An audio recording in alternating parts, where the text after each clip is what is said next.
All right, so we have a lot of details to unpack. Finally, she's come out with a plan. Do you believe that this adequately explains to the American people how this program will be paid for without raising middle class taxes?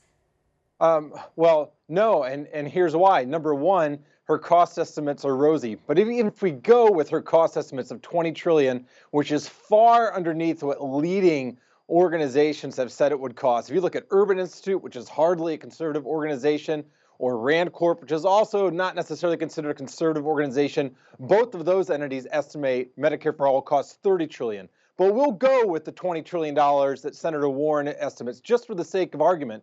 If you look at her plan and all the proposals, even though she is saying this is not going to cost the middle class, even within her plan, as you just mentioned, there are a series of tax hikes that will directly impact them, including the payroll tax, including now taxing what right now is tax-free. If you pay your premiums on your health insurance, you actually don't pay taxes on that component of your income.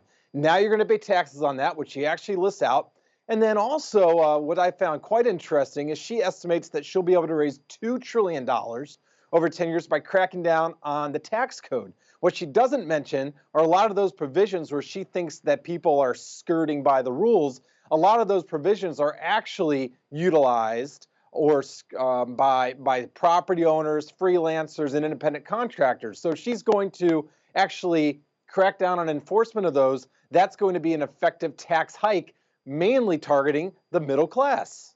Right. The whole thing is absolutely nuts. I think that you're correct, so I'm going to reiterate this point, that her estimation for how much, in addition to what we already pay for healthcare, how much she estimates her plan to cost, $20 trillion, is only 2/3 what every other leading scholar or organization estimates. So I'd love to hear an explanation from her about why she thinks it will cost less, because kind of common sense would say, well, if you're paying less for something, maybe you're getting less in return. And I'd love to hear her answer the question, do you plan to ration so that you only pay this amount, or what happens if the cost exceeds your estimation? Well, there's been a number of different studies by a group of different economists from organizations. If you look at the assumptions of her plan versus other plans and Bernie's plan, some of these rosy cost estimates are based on 2% administrative costs, which is about a third of what other estimates suggest. It's based on thinking that we're going to have a much slower growth in drug costs. But even if we go with your numbers, I want to stress once again that 20 trillion is an enormous amount of money. Over 10 years, that would be about a 30 to 35% increase in what the federal government is expected to pay for. And even by her own admission, taxes just on the so-called wealthy or on investors do not cover even half the cost of this.